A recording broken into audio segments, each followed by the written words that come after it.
Thank you for agreeing to meet with us, Professor McGonagall. You mentioned you needed my help with a spell? Yes, Professor. The Patronus charm.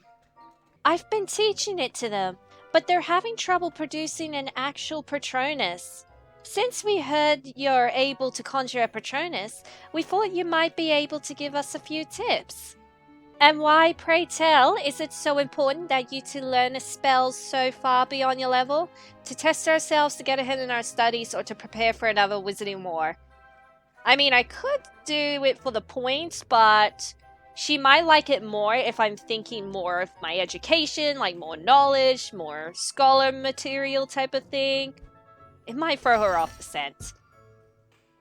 Marilla and I want to learn the Patronus charm to get ahead in our studies. And totally for that reason, not for any suspicious Dementor activity. We know it's a spell that's beyond Newt level, but we found it so interesting, we just couldn't wait to learn it. I see. So you're learning the Patronus charm purely for academic reasons? Yes. Purely academic. That's right. Is this true, Miss Knight? It's true. We're just trying to be good students. I assume you coming to me with this very specific, out-of-the-blue request so soon after our talk in Dumbledore's office is just a coincidence then, Miss Spiritbrook? Yes, Professor. Very well. I'll teach you about the difficulties many face when casting a Patronus. But that is all. So allowing your focus to waver from your happy memory can make you unable to produce a Patronus? Indeed, and that is partially why casting a Patronus is so difficult. To cast a Patronus, it's not enough to merely think about a happy memory.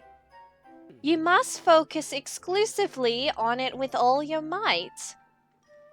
Allowing even the smallest distraction to cloud your thoughts can make conjuring a Patronus nearly impossible. Impossible? Of course, most witches and wizards are simply unable to conjure a Patronus at all. Despite what you might think, that's perfectly normal and nothing to be ashamed of. Does that help? It does, Professor McGonagall. Thank you. Emmzy, Marilla, let's regroup in the Great Hall. I think I know what might help you finally conjure a Patronus. Part 4. It's finally time to cast your Patronus, but when you and Marilla come face to face with the Dementor, will you be able to put your fears aside and unleash your Patronus? The creatures in the Forbidden Forest have been restless lately. Something's not right. I saw a shadowy, cloaked figure in the potions classroom. The weather's been even gloomier than usual lately. Tonks, do you really know what might be preventing Marilla and me from casting the Patronus charm? I have a theory, based off what McGonagall told us about how important it is to keep your focus, and how detrimental distractions can be when conjuring a Patronus. Of course, I can't say for certain, but I doubt it's that the Patronus charm is too difficult for you. Of course not.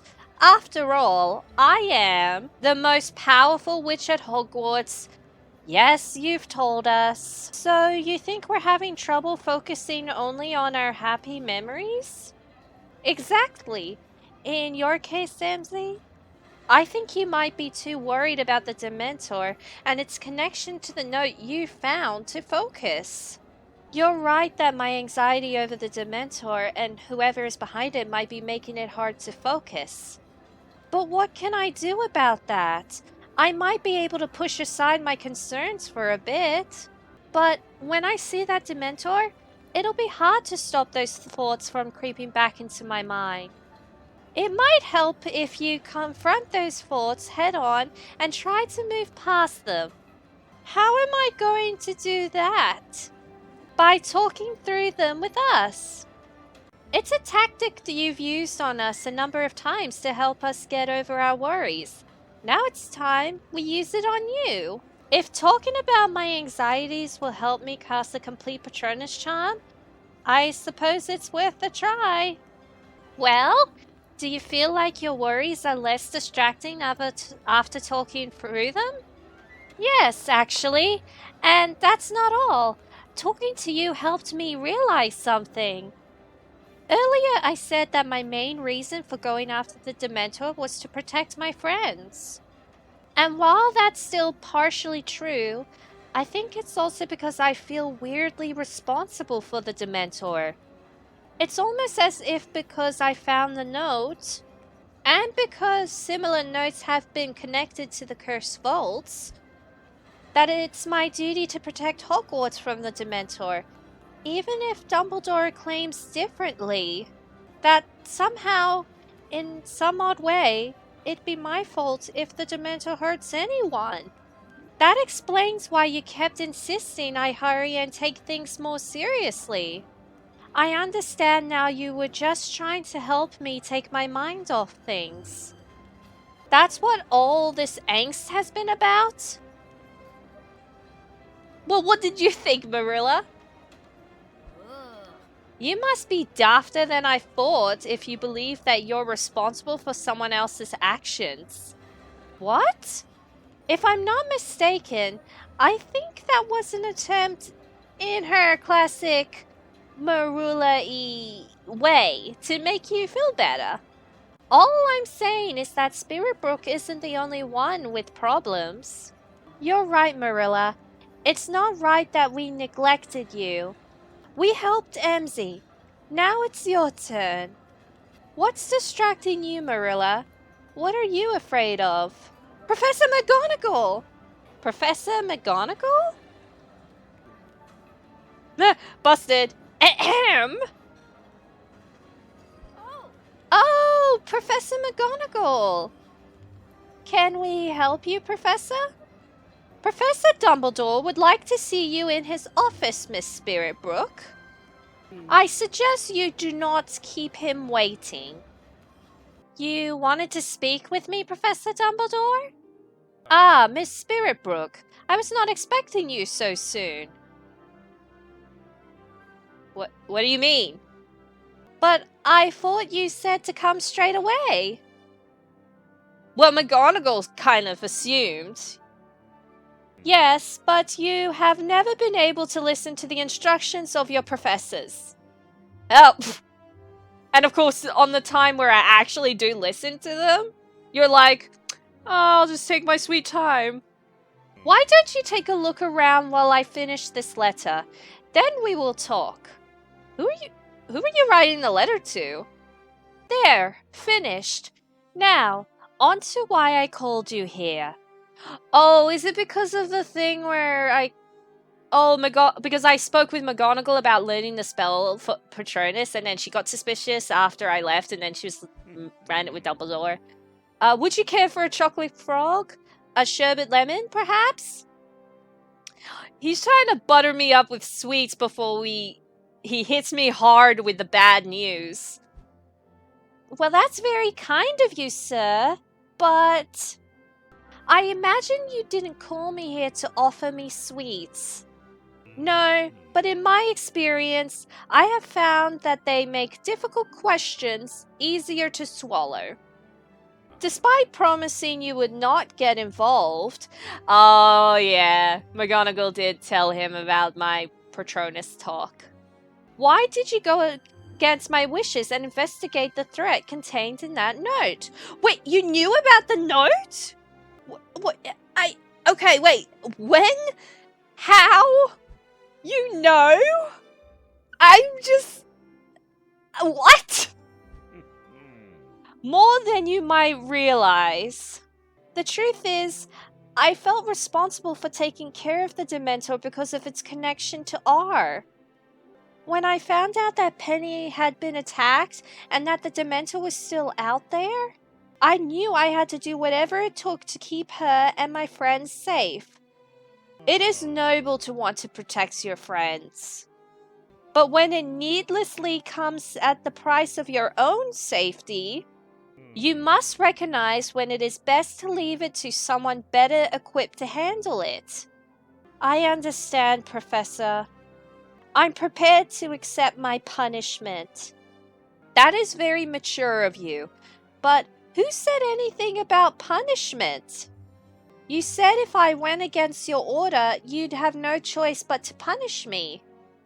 As I recall, I said I would have no choice but to take appropriate action. Given the circumstances, I would say appropriate action consists of two things. First, a sincere apology. My intent in keeping information from you was to protect and shield you. However, it appears that may have only placed a bigger burden on your shoulders. I understand, Professor. You just want to do what you thought was best. Lastly, a hearty warning. Sometimes we can become so fixated on confronting the darkness that we fail to notice we have become consumed by it and have lost track of what's really important. I'll take that advice to heart, Professor. Thank you. Now, if I am not mistaken, there is another student who could benefit from some advice of their own. Oh, really? Who? Perhaps you are just the person to give it to her. Who her? You might be right, Professor. I'll go and talk to Marilla now. Oh, that's the her you're referring to. Marilla, why are you in the potions classroom by yourself? I thought you would be itching to continue practicing the Patronus charm with Tonks while I was away. I was, but Tonks kept trying to make me talk about my feelings. Eventually, I got fed up and decided to go searching for the Dementor on my own. But you haven't been able to produce a Patronus yet? Isn't that dangerous? Yes, but I read some aren't able to produce a Patronus until they've undergone some kind of psychic shock. So I thought facing the Dementor might awaken my dormant Patronus. That could work, or that's stupid. Doing it for the points. I mean, it is a crazy plan, but I guess it could work. That sounds like it could actually work. Plus, we do need to stop the Dementor sooner rather than later, before anyone else gets hurt. Do you mind if I tag along too? Normally I would, but I suppose it possibly wouldn't hurt to have a backup against a Dementor. Excuse me. You know, in the extremely remote chance I need help. And since you're here already, I suppose it might as well be you. Whatever you say, Marilla. So what makes you think the Dementor is in the potions classroom? Wouldn't it be difficult for a Dementor to get all the way down here undetected? Probably, but I heard a rumor a dark, eerie figure with a cloak was spotted here. Though I'm starting to wonder if that was just nonsense. Let's search around for signs of the Dementor just to be safe. There's no sign that a Dementor has been here.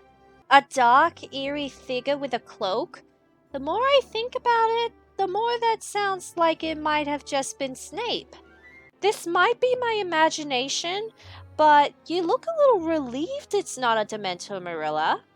Could it be that the reason you haven't been able to conjure a Patronus is because you're afraid of Dementors? No! Marilla, nothing's going to change if you keep ignoring and hiding your feelings. Admitting you're afraid of them might actually help you overcome your block. Why does everyone want to keep talking about their feelings? Honestly, you're as bad as Tonks. It's because we care, Marilla. And I'm not afraid of Dementors.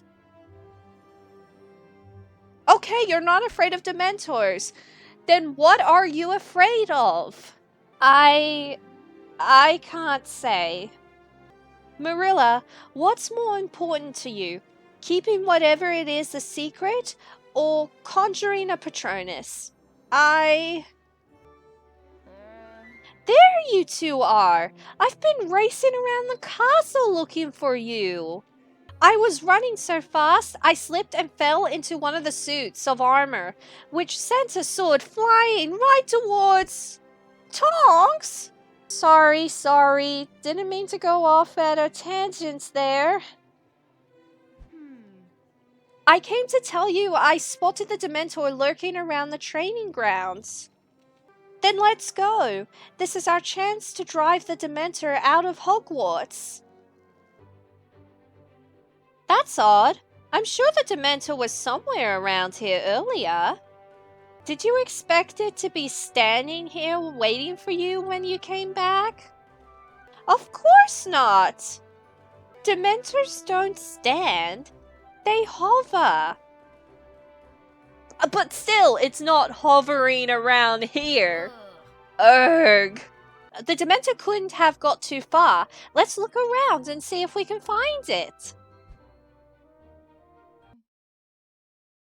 Is it just me? Or is it getting older?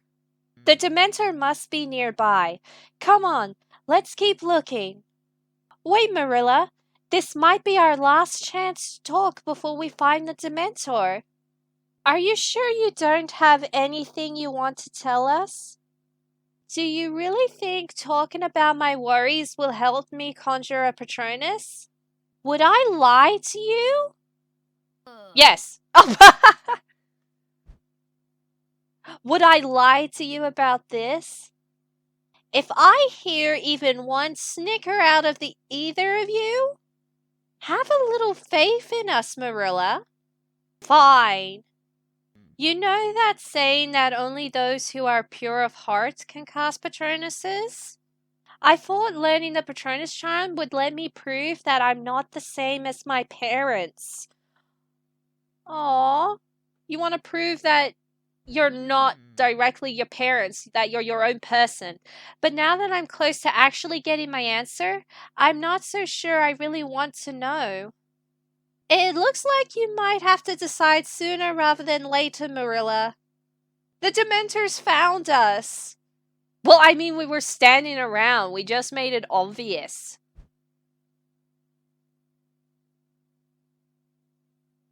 Sup? What do you think, Emmzy? Should we let Marilla try casting the Patronus charm or do it ourselves?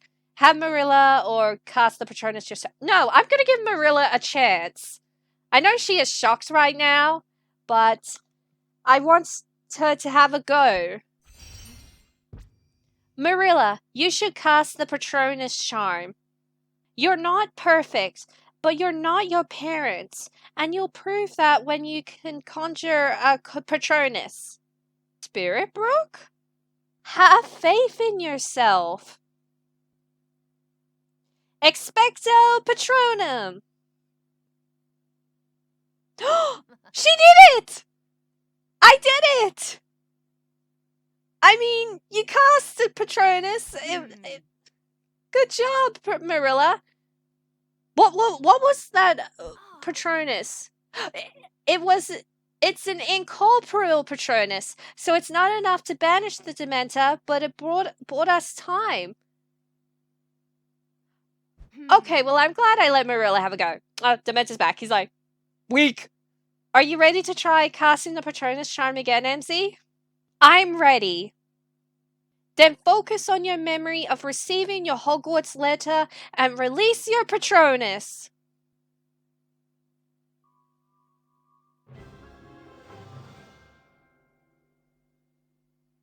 Expecto Patronum!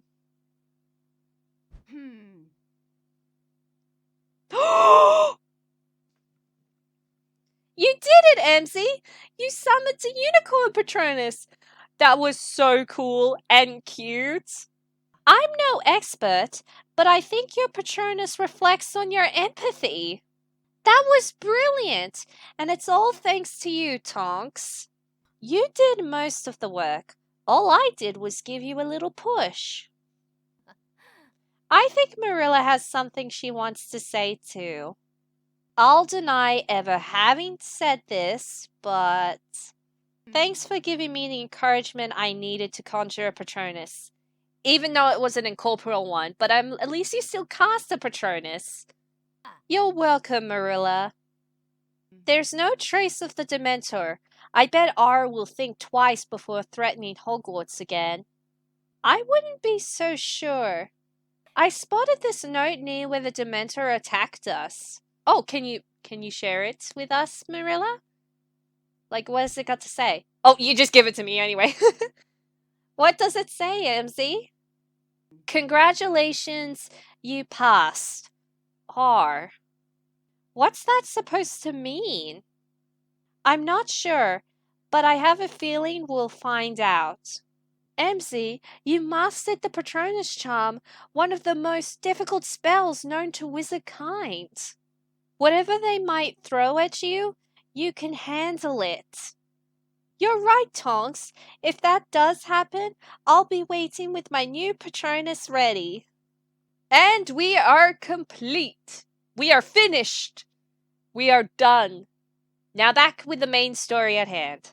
I'll probably spend all next year in here studying for my newts. Some of these books taste terrible. Barnaby, you're not supposed to eat them. You should be banned from the library after the damage you and your friends did last year. Tell them what we overheard, Emmzy Spiritbrook. Rakepick and Snape found another sleepwalking student. They think it's a curse caused by someone messing with the cursed vault. Also, they don't seem to like each other much. Professor Snape doesn't like someone? I don't believe it. What do you think about Madame Rakepick? She's cool, she's intimidating, or she's untrustworthy?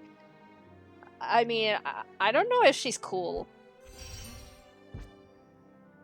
She's intimidating. When I agree with her, she's kind of helpful, but when I don't, she looks like she wants to eliminate me. Yeah, she did kind of give me that little vibe.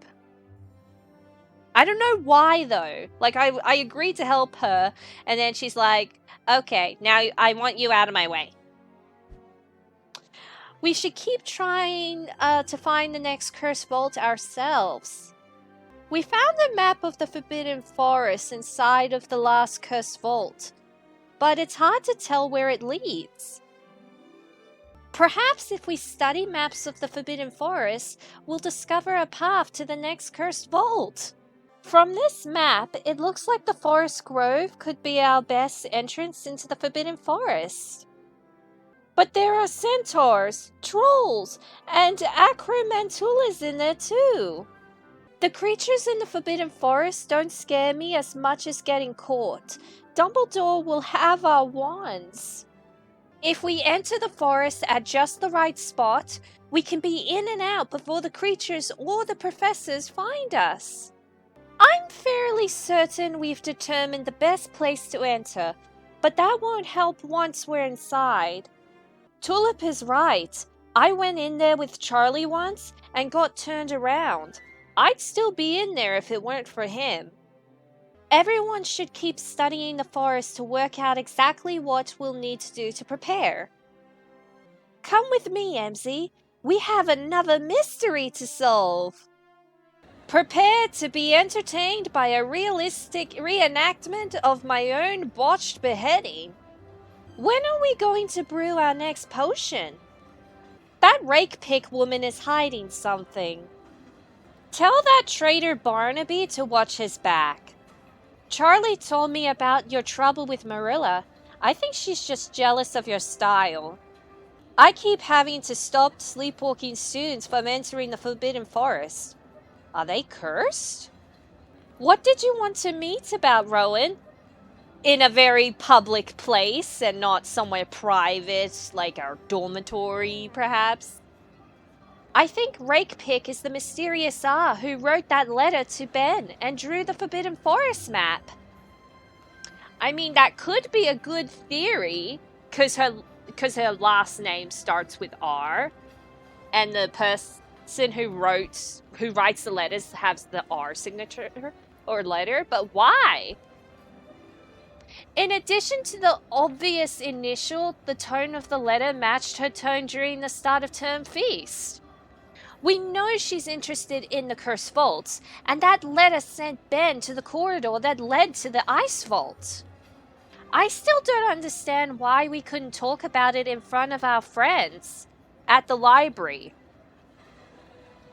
Rowan, are you kind of doubting their trust right now? Because I'm not sure if Ben really is our friend. I still think he's hiding something. Look, he doesn't remember from the incidents of the vaults from last year. Come on, Rowan. We talked about this at the end of last year. There's no reason to believe Ben is lying. He genuinely has been memory wiped. That being said, I'll admit that Madame Rakepick does seem like the most likely suspect to be R. And yeah, that is good evidence on what you said. The letter mentioned severe consequences for disobeying. What will happen if she finds out that we're trying to find the next cursed vault? Try not to worry, Rowan. Let's just keep calm and talk this through.